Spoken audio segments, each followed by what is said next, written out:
வணக்கம்.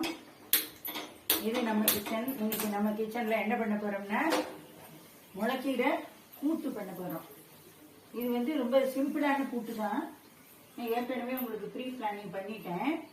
இதில் முளைக்கீரையை நல்லா நறுக்கி உப்பு மஞ்சள் பொடியை போட்டு 2 மணி நேரம் தண்ணியில் ஊற வச்சுட்டு அதுக்கப்புறமா நல்லா 2-3 வாட்டி நல்லா அலசணும். ஏன்னா கீரையில் மண் இருக்கும். அதெல்லாம் அலசி வடிகட்டி எடுத்துட்டு இந்தமாரி கல்ச்சட்டி ஒன்றில் போட்டுட்டு உங்கள்கிட்ட எந்த பாத்திரம் இருக்கோ அதில் போட்டுக்கோங்க. போட்டுட்டு இதில் உப்பு மஞ்சப்பொடி எல்லாத்தையும் போட்டுட்டு ஒரு ஸ்பூன் சாம்பார் பொடியும் போட்டுட்டு எல்லாத்தையும் போட்டு நல்லா மசிய வேக விடணும். நல்லா மசிய வெந்த உடனே தோரம்பருப்பு, வேக வச்ச தோரம்பருப்பு அதில் போட்டு தேவையான அளவுக்கு நம்ம போடணும். போட்டுட்டு இப்போ கொஞ்சம் பெருங்காயம் ஜலம் வச்சுருக்கேன் நான். இந்த பெருங்காய ஜலத்தை இதில் விடணும். விட்டுட்டு நல்லா ஒரு கலரிட்டு இதில் குழம்பு வடை பொரிக்கிறதுக்காக வச்சுருக்கேன். இப்போ இந்த குழம்பு வடாத்தை இதில் போட்டு நம்ம பொரிக்கணும்.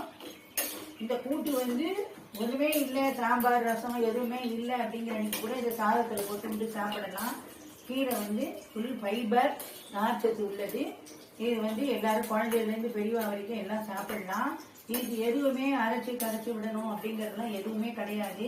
புளி கூட விட வேண்டாம். வேணுங்கிறவங்க இந்த கீரை வேகும்போது ஒரே ஒரு தக்காளியை பொடியாக நறுக்கி போட்டுட்டு கூட வேக விடலாம். வேக விட்டுட்டு இப்போ இந்த குழம்பு வெந்த உடனே இப்போ இந்த கீரை ஆயிடுச்சு, நான் ஆஃப் பண்ணிடுறேன். இப்போ கரண்டி ஒரு மத்தை வச்சு நல்லா மசிச்சுடுங்க. மசிச்சுட்டு இதுமாரி குழம்பு கருடா ஆயத்தில் போட்டு வச்சிருக்கிறவா குழம்பு கருடாத்தை பொரிச்சு அதில் போடணும். இப்போ குழம்பு கருடா பொரிஞ்சிட்டு இருக்கு. போடட்டும். எந்த கீரையில் வேணாலும் இது பண்ணலாம். இந்த மெத்தடில் பண்ணலாம்.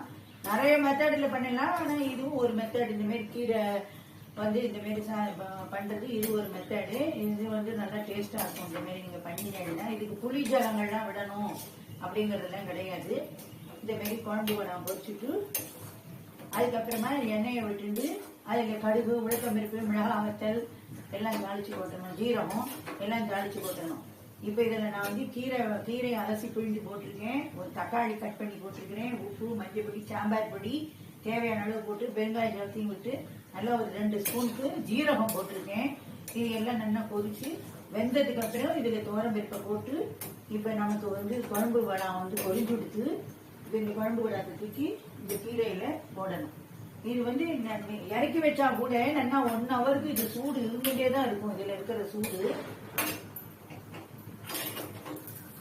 இப்போ இந்த குழம்பு வடாத்தை இதில் நம்ம போடணும். போட்டுட்டு இதுக்கப்புறம் மறுபடியும் இதே எண்ணெய் எல்லா எண்ணெயும் கொட்டணுன்றது கிடையாது.